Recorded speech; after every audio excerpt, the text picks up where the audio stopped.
thought it seemed like a really great idea to bring together some of the contributors of Trans Bodies, Trans Selves to talk about their work, how the book first came together back in 2014, the process of editing for this year's second edition in terms of evolving scholarship and changing political events, and also about the nonprofit organization this book helped to create, also called Trans Bodies, Trans Selves. But first, I think I should turn it over to Wes, who can talk about his work in organizing this. Hi everybody. Thank you for allowing the LGBTQ+ network to be a part of this. I'm Wesley Yankees Green. I'm non-binary. I use they, them pronouns. And I'm the co-chair and acting trans and non-binary representative on OUP's LGBTQ+ network committee, and I'm based in Cape Town.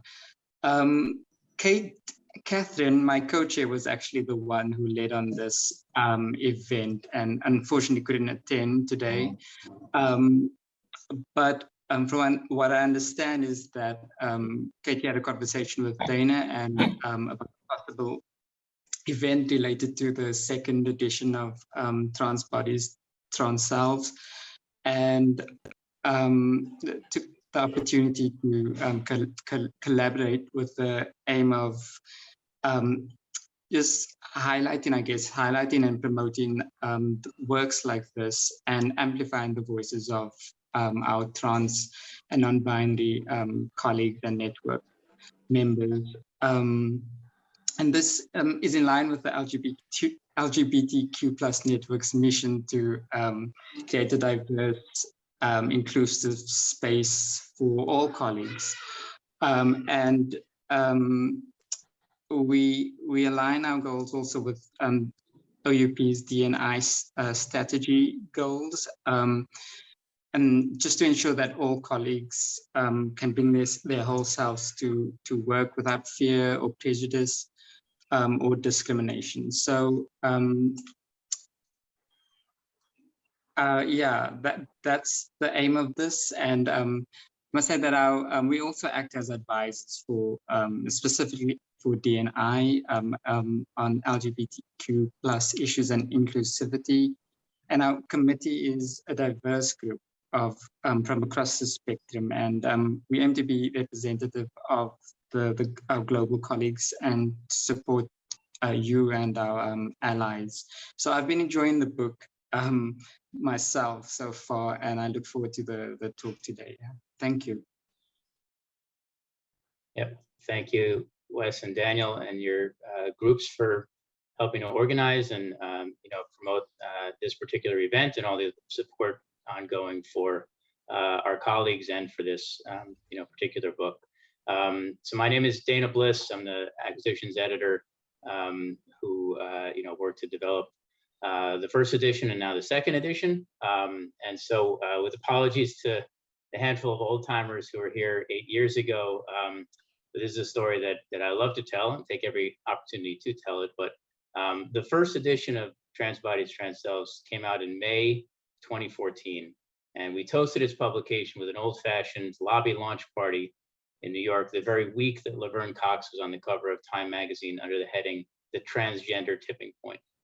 The book went on to be a terrific success in just about every measurable metric. We've sold over 23,000 copies across all formats. It's won multiple awards and accolades. It's gotten significant traction with media and publicity, and it maintains a 5-star average. That's an average customer rating on Amazon, which that may be the biggest win of all there. But most of all, it's really just been a wonderful book to celebrate. It's truly in line with our mission to get authoritative information in the hands of people who need it. And we know that this book has done real good out in the real world, and that's just something to feel good about. So right away, we were quite sure that we were going to revise and update this book as needed. Laura will probably tease me that I was nagging her about the second edition the morning after the lobby party. But as we'll hear today, while Laverne Cox is not on the cover of Time magazine this week, the book itself and its mission is arguably more relevant and needed than ever. So unfortunately, we're not in the lobby of 198 Madison today, thanks to COVID. But thanks to the wonders of Zoom, we can be joined by colleagues from around the US, UK, and South Africa, and potentially even beyond. So speaking of joining, the lead volume editor, Laura Erickson Schroth, can't make it today, but in the spirit of the collaborative and collective community project that this volume in fact is, we have a very deep bench, and I'm very pleased to introduce our two guest speakers today, Kevin Johnson and Kelsey Pacha. Kevin Johnson is an addiction psychiatrist based in Syracuse, upstate New York, specializes in working with the local trans and gender expansive communities there. And Kelsey Pacha is the owner of Kelsey Pacha Consulting, which provides cultural humility training, group facilitation, and policy guidance with special expertise at the nexus of gender, sexuality, religion, spirituality, and mental health. And Kevin and Kelsey have both contributed to the book itself in several ways as authors, section editors, organizers, and champions. And I've also been involved with the TBTS nonprofit, which is intimately connected with the book and which I'm sure we'll hear more about today. So thank you both truly for being here, and welcome. Thank you, Dana. It's always wonderful to hear you tell that story. Yeah, thanks so much for having us. So yeah, so thanks for having us. So yeah, so my name's Kevin Johnson. So I use pronouns both he and they. And so I was involved with the project from pretty much the beginning as well. I knew Laura through mutual friends. We're both psychiatrists, and I used to live in New York City at the time, and our circles run kind of small. So she found out that I was working at the time for a TV show. I was taking a year off of medical school, and she said, "Hey, you're doing some writing. Here's this chapter, edit it." And then things just kind of took off from there. So for the first edition, I edited a few chapters, edited the glossary, and was part of the kind of the founding board that kicked off from there. And I've been involved with the board ever since. And good morning, all. I'm Kelsey Pacha. I am the current board president of Trans Bodies, Trans Selves, our nonprofit. I was not involved with the first edition. I came on the board 6 months, December of 2014, so right after the first edition came out. For the second edition, edited our survey, our nationwide survey, well, global survey. And wrote the religion spirituality chapter. So it's been a really neat journey to see the impact readily of the first edition, and then moving into this, 5-ish, depending on how you're counting, 5-ish year-long journey of creating the second edition. And thanks for having us today. So what we'll do during our time, actually, sorry, I forgot about the slide. You go ahead, Kelsey.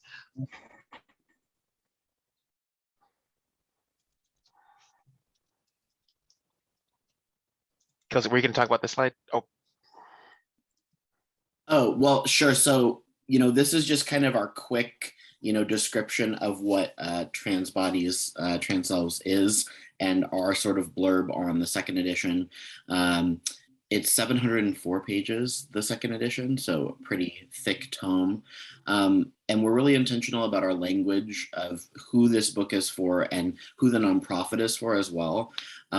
So in our talk, I think Kevin and I are going to sort of cover the bases of both giving some history and context about both editions, really how it's a grassroots community-led project, and cover our mission and vision. We're really intentional about how we create the book, specifically to empower transgender, non-binary, and gender-expansive communities, particularly because Many resources are written by non-transgender people or cisgender people, especially researchers and physicians and often therapists.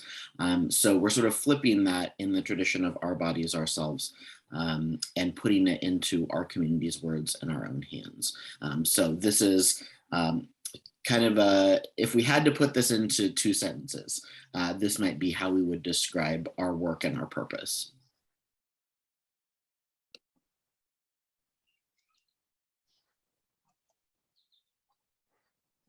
So next slide, please. Great. So so when the book came out, or when the book was thought of, so Laura was a medical student. And she realized when she was in training the lack of resources available for those who are trans or gender nonconforming at the time. And so when she came up with the idea of the book, the premise was based off of Our Bodies, Ourselves, which, as many of you may know, is a book that came out in the 1970s that focused on women's health. And part of the reason why Our Bodies, Ourselves was so radical at the time was it was written by women who basically took the concept of women's health into their own hands. At the time, 90% of physicians were men. And the dynamic at the time was, men know what women's bodies are supposed to do, what they're supposed to be like, and we're telling folks this is what's supposed to happen, as opposed to a community-based approach to healthcare. And so trans bodies, trans selves evolved from that particular concept with the for us, by us approach. So when the concept for the book came out, this was before I was involved with the project. Laura, she put together several focus groups. So at the bottom, the 2 pictures to the left were from some of those focus groups that were done between around 2010 and 2011, where she elicited the voices of many people in various communities, the West Coast, New York City, to basically come up with some ideas as to what would a resource guide include, what is helpful to know, and then that information was used to develop what chapters the book would contain, and the information the book would bestow. And then as the books were written, she collected information from various chapter authors of various expertise, ensuring that all of them were either trans or non-binary. And then a separate editor worked with her on collecting short essays. And he was able to collect over 200 short essays, artwork, poetry that would be interspersed throughout the book. There's also a survey that asked various questions about trans life. What was it like to transition? What was it like to come out to friends and family? What was it like to seek mental health care? What books or movies were influential for you in your process of coming out? And the information from that survey was interspersed throughout the book in the form of quotes. So you would have a chapter interspersed with short essays about that particular chapter topic, interspersed with quotes that would describe things like, this is what I experienced when I started estrogen, or when I started experiencing, growing facial hair for the first time, this is how I felt. And it's basically ended up in a product that had literally thousands of trans and non-binary voices talking about pretty much everything you could possibly think of. And once the book came out to press, it was released to popular acclaim. Next slide, please.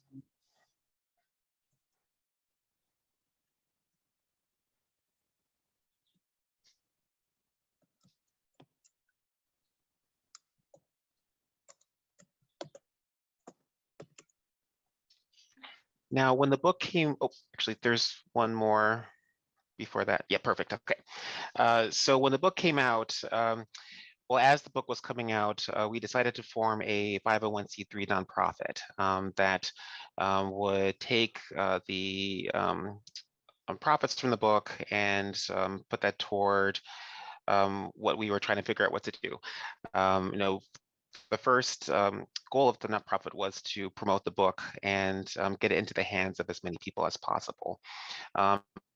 because that was our aim. And we did that in a number of ways. So not just by donating copies of the book to other people, but also making sure the language of the text was accessible. A lot of the authors that we recruited were academics, or, just kind of similar to how we're academics. So we really wanted to make sure the language was at a high school reading level. And was accessible to those who were not academics. And then once the book came out, it was used pretty much everywhere: libraries, classrooms, nonprofits, medical schools and clinics. The photo to the bottom left is actually from that same party from 193 Madison Avenue. I remember that party, actually. It was a lot of fun. And that was the board at the time. I'm not sure why I wasn't in the picture, but the photo in the middle was also from 193 Madison. They, allowed us to use one of the boardrooms to package, I think it was like 300 copies of the books for those who donated money to help with the promotion of the text, and kind of move on from there with giving media trainings, all sorts of things. So it was a really fun process back then. Next slide. And then at the time, 2014, so similar to how Dana was mentioning, that it was a pivotal time for trans non-binary folks. And it was the same week that Laverne Cox had that Time magazine issue come out. I actually still have it saved somewhere. But 2014 in general was a landmark year for trans rights in a number of ways. There were, in addition to Laverne Cox being more becoming more popular, more mainstream. There was also the year that Janet Mock also became popular and actually put Piers Morgan into his place during a controversial interview at the time. The Affordable Care Act included trans rights in their protection policies under the Obama administration. So it was shortly after the book came out that Medicare, Medicaid started covering gender-affirming healthcare, which is great. But I also thought, geez, it was right after the book came out. You could have let us know before we published a book that said it didn't cover it. But in addition to that, Facebook also announced they were allowed different pronouns and different gender identities on their social media platform at the time. So a lot of things were happening in 2014 for trans rights. And just thinking back, part of the reason why I think the shift was happening around that time was because a year prior, same-sex marriage was becoming more and more accepted and legal. In fact, the U.S. versus Windsor court case was decided in June of 2013, and then same-sex marriage was legalized across the United States 2015.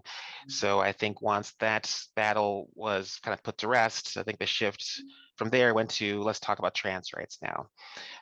And the book really spread everywhere. It was even banned at one point in a Washington State prison, which I thought was actually quite exciting to be banned or that popular. We also created partnerships with nonprofit organizations, including LGBT Books to Prisoners. So the picture in the middle bottom is actually a bookshelf of first edition books that were being prepared to be shipped to prisons. And in the process of creating the second edition, we looked at the reviews from both 2014 to I think 2017, 2018, when we started working and thinking about the second edition. And we really paid a lot of attention to the shifts from 2014 to 2018, which there are quite a few of them, and what people said about the first edition. One of the feedback that we took very seriously was that the authors that we recruited, while they were knowledgeable, while they were trans, they were mostly white or upper middle class or privileged in some sort of way, which had the effect of leaving out a large portion of the population. So we kept that in mind as we were recruiting authors for the second edition, because we really wanted to have new people contribute to this new text, or as many new people as possible. We also got the feedback that it was long. It was 700 pages. We actually made it longer, but that was some of the feedback that we did hear about that. And then also the survey that we did, where we collected 3,500 responses. We had so much material, so much information, we could not fit it all in the book. And as we were preparing for the second edition, we were looking at some of the data from the survey at the beginning, which was just rich, it was valuable, but we did not get IRB approval. So it was just kind of sitting there in a database, which made us feel quite bad. So we decided when we did the second survey to get IRB approval and permission to use it in other ways aside from just putting it into the book as text. And then we move on to the second edition. Kelsey? Yeah, so I just learned some things, Kevin, about the genesis of the first edition. So I think that this is, I really appreciate kind of giving some of the historical context when we talk about the impact and how TBTS is used in the world. It's important for us to understand kind of how we move from the first to second edition and what's different now, right? So a little bit about the second edition. And this is the cover. Sorry, it's a little bit pixelated of the second edition. So just came out April 15th, although there were pre-orders coming out about a month before, which was really exciting to a lot of us who had been on that list for months and months. It's 50 pages longer than the first edition. And we started working on the second edition and talking about it in at least 2017. And 2018 is where we really ramped up in recruiting editors for the new edition, revamping the survey, getting the IRB process started, and thinking about what needed to change and what needed to be updated. And one of the things, as Kevin mentioned, that we talked about was trying to be a lot more intersectional in our recruitment of contributors, recognizing that there are many barriers for folks to, let's say, write, a 15 to 25 page chapter, having tech access to do the survey and things like that. So how could we reach out to people whose voices really need to be heard, especially elders, children and youth, and BIPOC folks, so Black, Indigenous, and folks of color.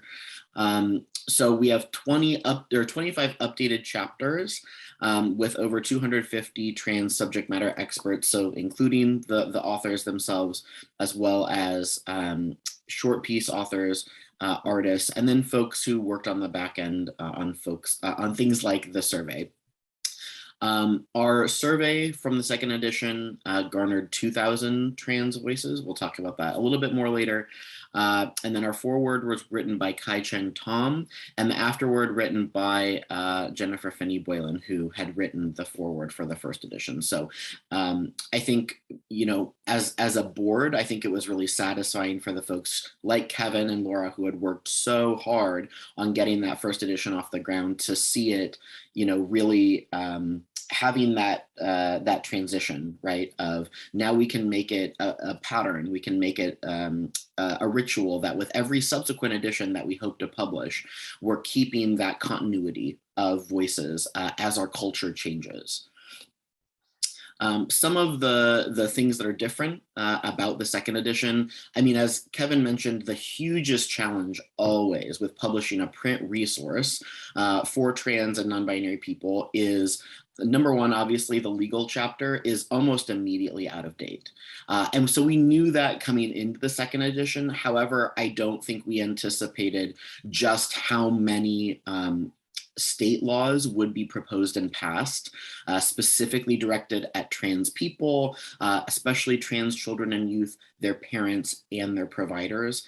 So unfortunately, we weren't able to speak to some of those specific concerns, like the law that was passed in Texas. There's now an injunction against it, thankfully, but the law in Texas made parents supporting trans youth in, I believe, both social or medical transition as constituting statutory child abuse. So children could have been removed from the home if they were transitioning and their parents supported it.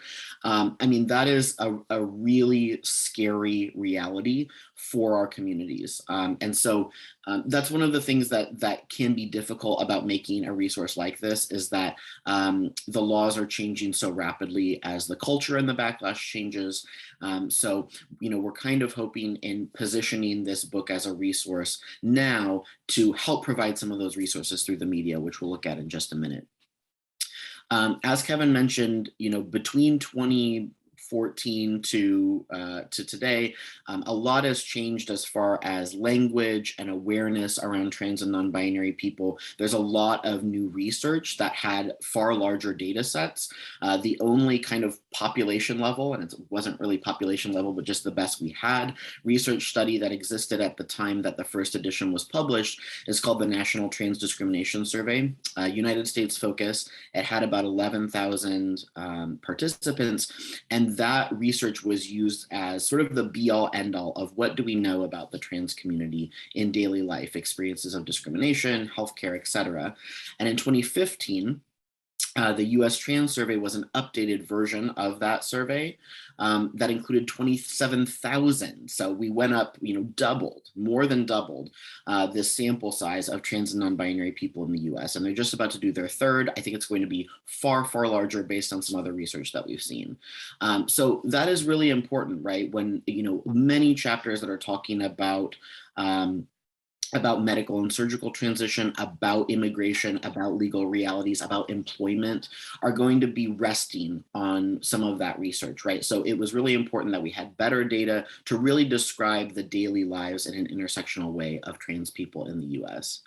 There certainly has been an explosion of trans representation in the media. In the GLAAD 2021 report, it talked about how there were 42 series regulars that were trans or non-binary, and 41 of them were actually played by trans people. Now, granted, most of those characters were from 5 different creators, like Shonda Rhimes, who does Grey's Anatomy, and How to Get Away with Murder and Scandal, and a lot of those shows.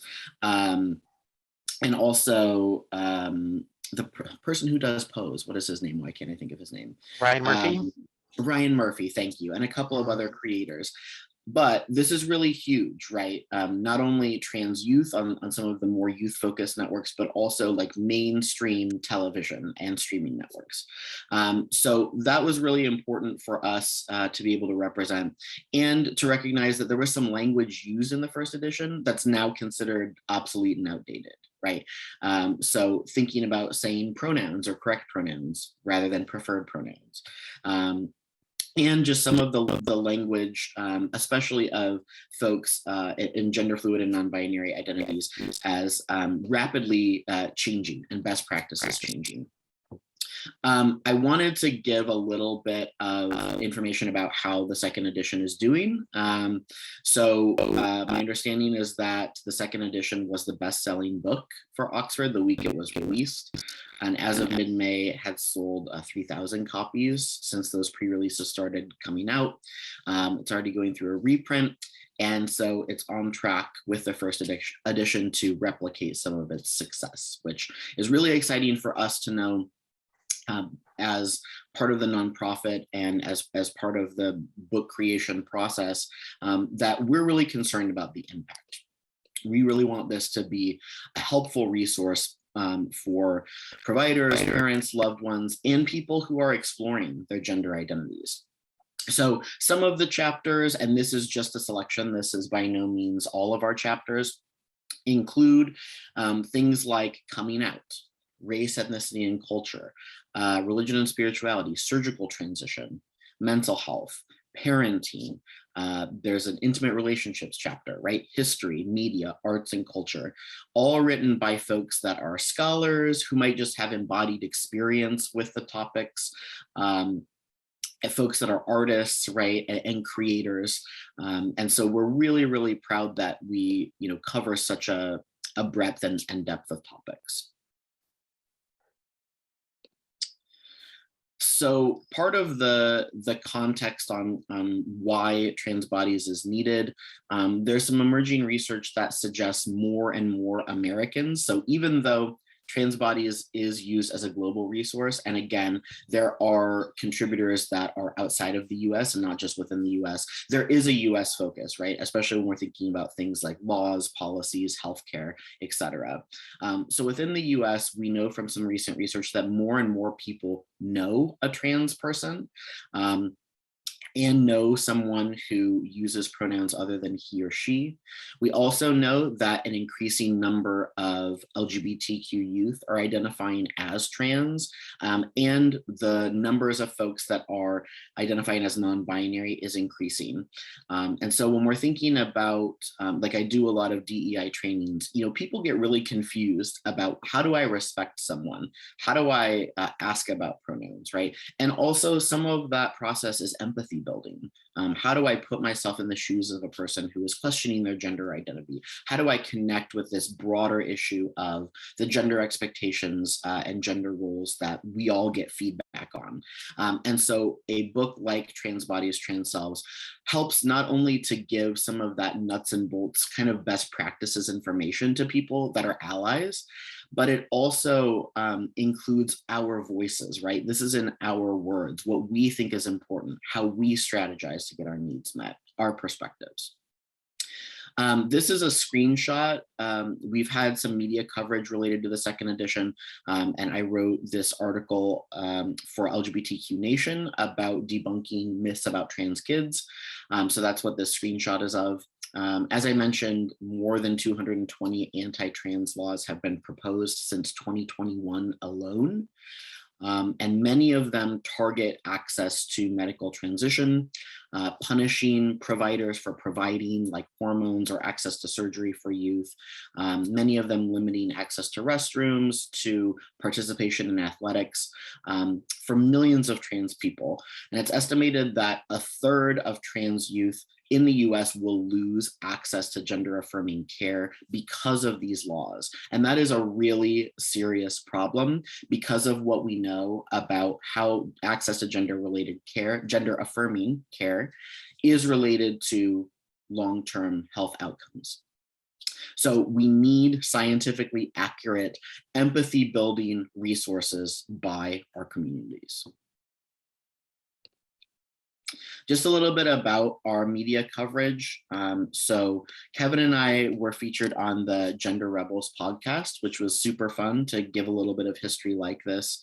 Aiden Key, who was is the children chapter author, first edition and second edition, wrote an article on Yahoo, which reaches like 63 million people, something like that.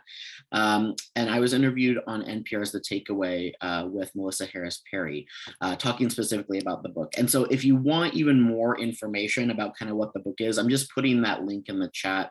I think the interview went pretty well. It was really a fun time and really an affirming experience in talking about why we do what we do. A little bit more about us. This is a picture of our editing team for the second edition. You can see everyone pretty clearly. Annalise is on this tablet in the middle. This was our meeting in New York City in April of 2018. I believe that's right, Kevin. 2018 might have been 2019. Years are really kind of muddling together for me right now. So when it comes to who is part of the structure that creates the book, right? Every board member was an editor of some kind. So there are editors of different sections of the book that have multiple chapters. Kevin was the short piece editor and the glossary editor. We had an art editor, Shaw, and I was the survey editor. So, we're really talking about people, coming from all over the country with different kinds of expertise. We had an attorney who was an editor. We had several therapists and psychiatrists. We have an academic, an artist, and an activist, right? Who are all helping to shape and helping to recruit people to be part of our project. So this is a description from our website about how the board relates to the project. And put very simply, as Kevin explained, when Laura and other early founders were thinking about how kind of the traditional publication process works, it was important to make sure that royalties from the book went back into the community. And so a quick way to explain that is that the royalties from sales of both the first and second editions go back into our book donation program. And that book donation program, as Kevin mentioned, has sent books to organizations, as small as like a 10-person support group to as large as, a metropolitan LGBTQ health clinic in every US state. So this is a map of, I think that this was actually from 2018, where we had sent out 100 books to folks across the country. So far, we've donated over 250 books. This was all first edition to organizations in every US state. And we have donated over 100 to LGBTQ books to prisoners. So those go directly to incarcerated people. And unfortunately, sometimes books are sent back depending on where the given prison is located and whether it's federal or state. But we really, really try to advocate for and get those resources to incarcerated people who want to learn about themselves and want to learn how to advocate for themselves. Part of what our board does as well, pre-COVID and hopefully soon hereafter, is traveling to different conferences to do some outreach, to connect with people who could possibly be contributors for subsequent editions. We've done workshops before, and just making connections with nonprofits all across the US to kind of exchange resources and build our network. And lastly, just a piece about the academic publishing part of it. So we did get our survey IRB approved for the second edition. This is an enormous qualitative survey. So it was 97 questions. Many of our respondents didn't get through all of them. You might imagine it would take several hours, but it covers a breadth of topics that are not often addressed in trans-focused research. So there was an assistant survey editor who helped me kind of organize the coding process, and then 5 academic scholars who are all trans or non-binary on our survey team, who then took sections of questions.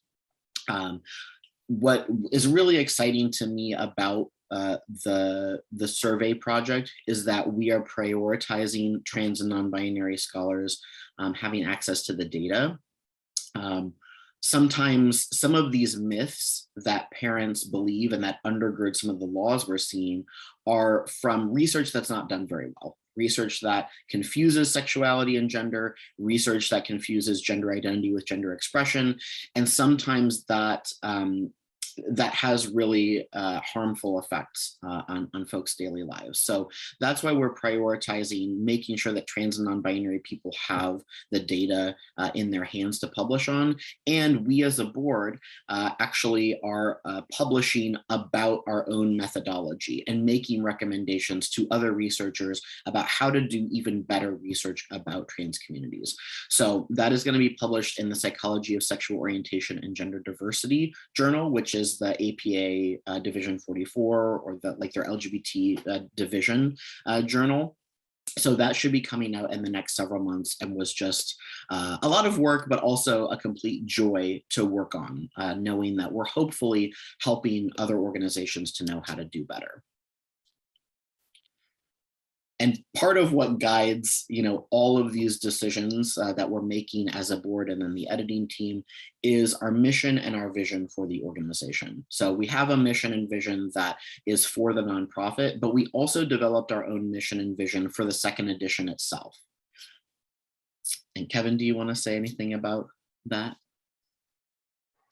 Yeah, the mission and vision for our nonprofit, it actually evolved over time. So as I was saying earlier, the initial purpose of the nonprofit was to have a kind of a legal source of donations for books, and just basically to get the books into as many hands as possible.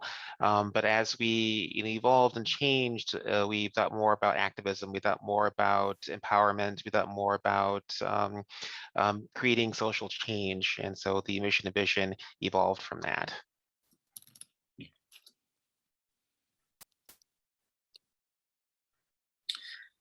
And as I said before, part of our conversations when we started envisioning the second edition was about the language that we use.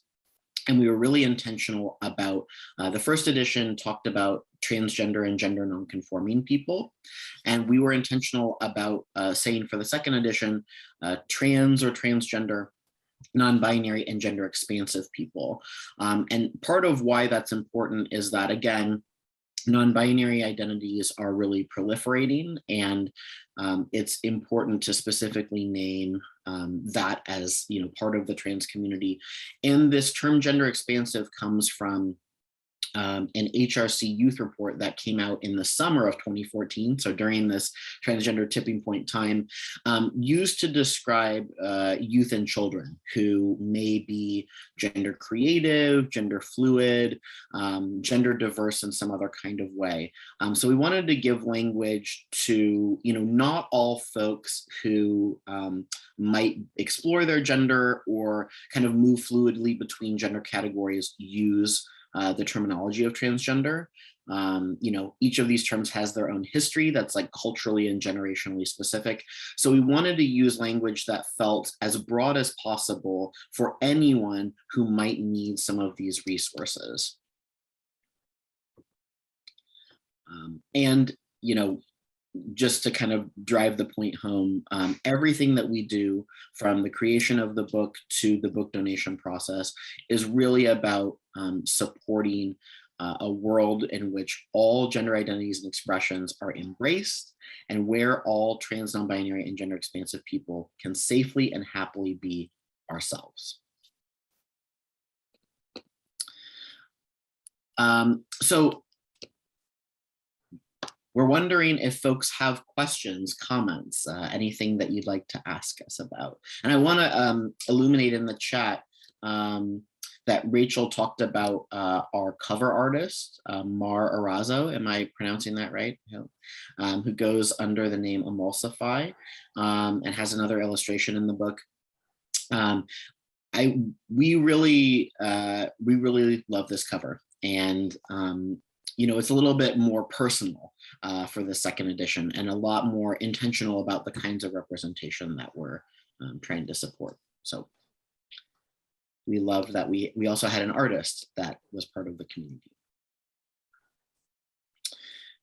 And then a question in the chat, have there been any efforts to get the book into public school libraries and or school counselors' hands?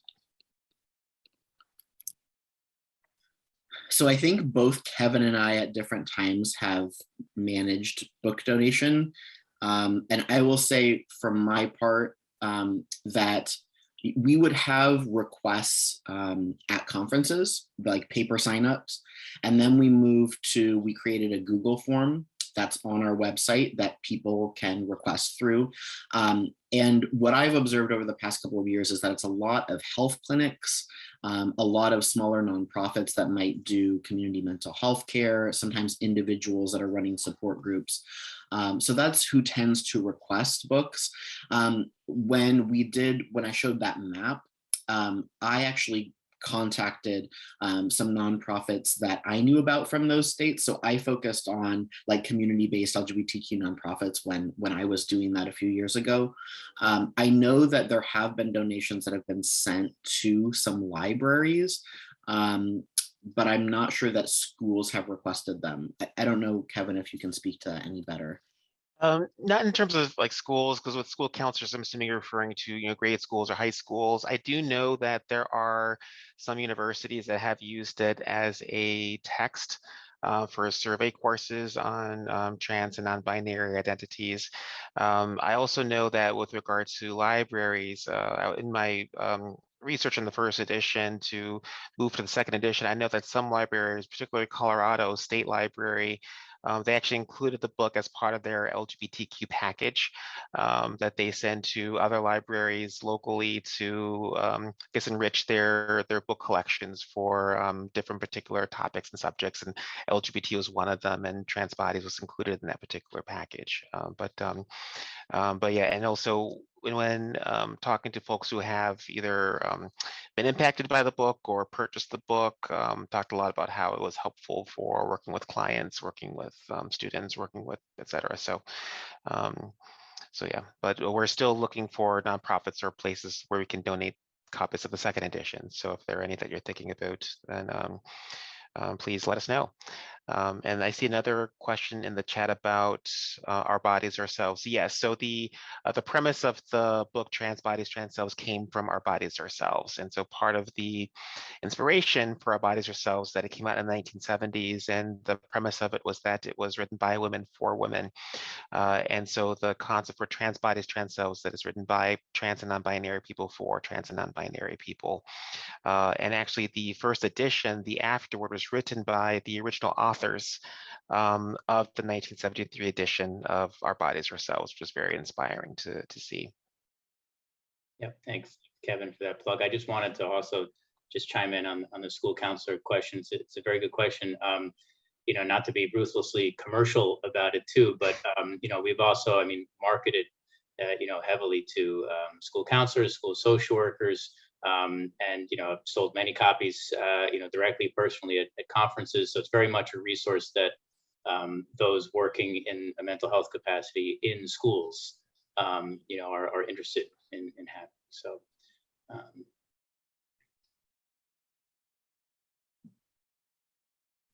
And I think it's interesting, sort of these delays that happen because of COVID, right? I think we would have been at conferences in person, you know, ourselves as a board, making some of those connections too. And I know that a lot of us in our work, right, like we have someone who's a professor at a university, right? So they have specific connections sort of with scholars, collegiate scholars and professors.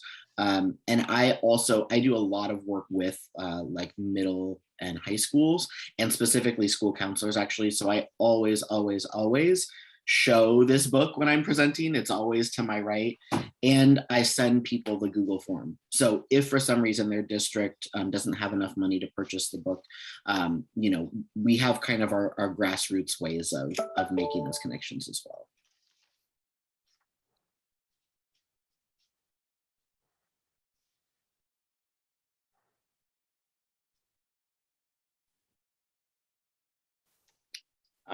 Well, if we're waiting for another couple brave souls to put a question in the chat, I could just say thank you, you know, again, so much for sharing that. I mean, excellent history and background. And, you know, I've certainly been aware of the efforts and mission of the nonprofit, but to just see kind of an update of the reach and extent, you know, an impact that you've had, that's just wonderful to see. So thank you for sharing all of that with us today.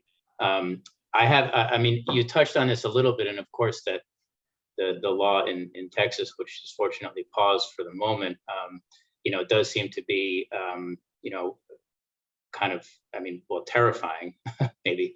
But I just was curious if, you know, if that's kind of the main, what you see as the main issue, or if there are, you know, 6 or, you know, a dozen kind of critical issues at the moment. I mean, I think in 2014 and the years prior, you know, it seemed like the bathroom was the battleground frontier, and now it seems to have, and it is much lighthearted in comparison to, you know, the situation in Texas, but the frontier seems to have shifted a bit to sports and athletics and competition.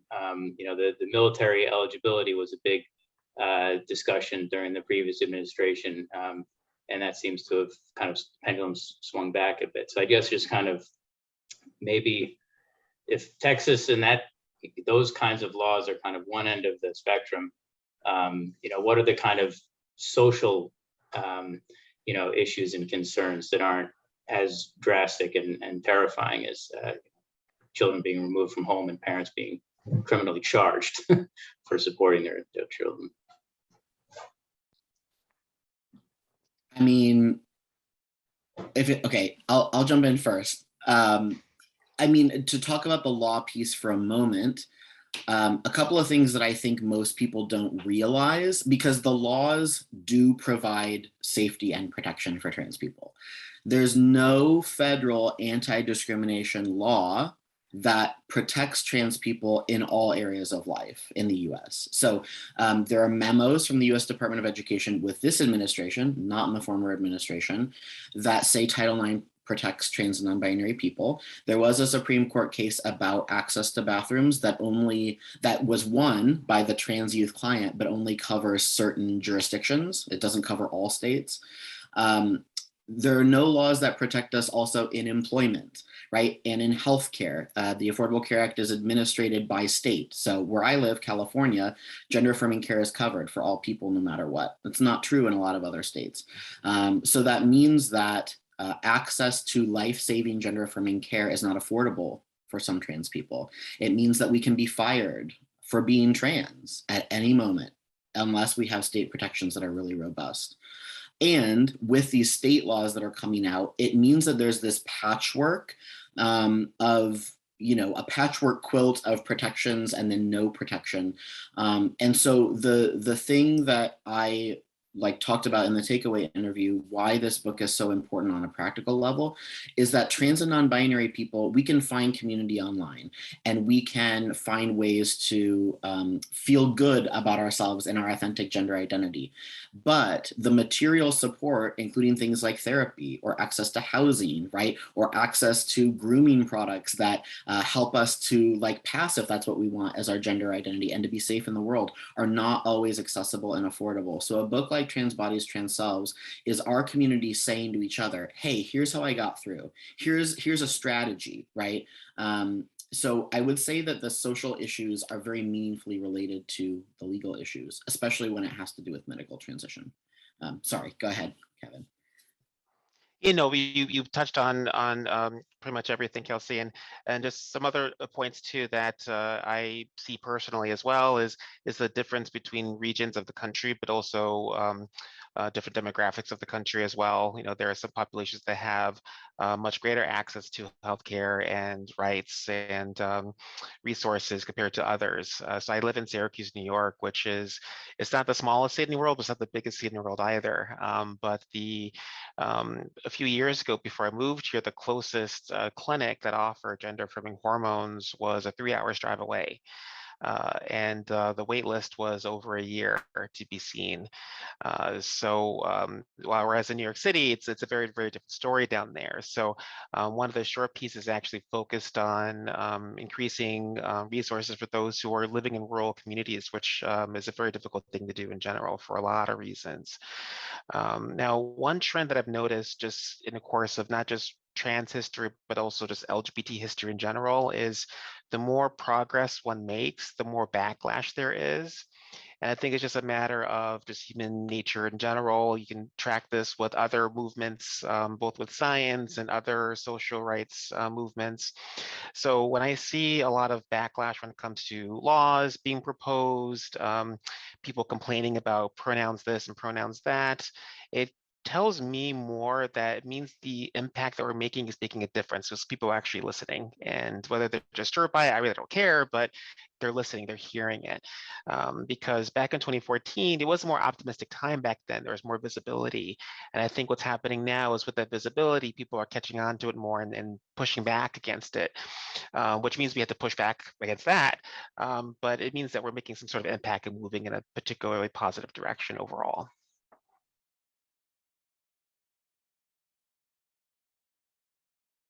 And I also see some questions here about who would benefit from getting the book. So I saw a question here about a trans woman in her mid-20s. I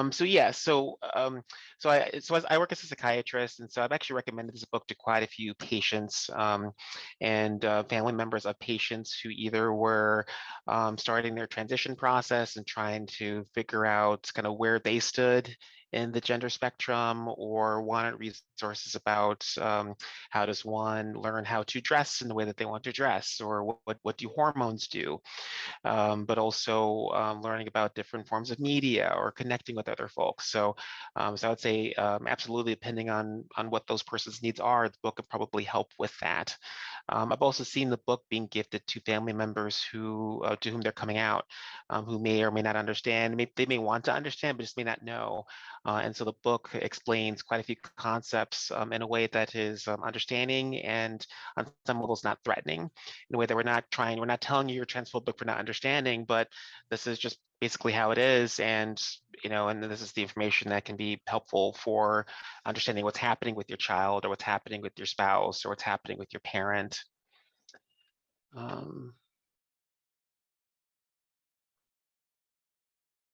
The global reception of the book compared to the US reception. That is a good question. I actually do not know how the book has been received in other countries than the United States. I don't know if you can speak to that, Dana, or not. I mean, anecdotally, I suppose, and have to dig into kind of regional sales to see, what as a barometer.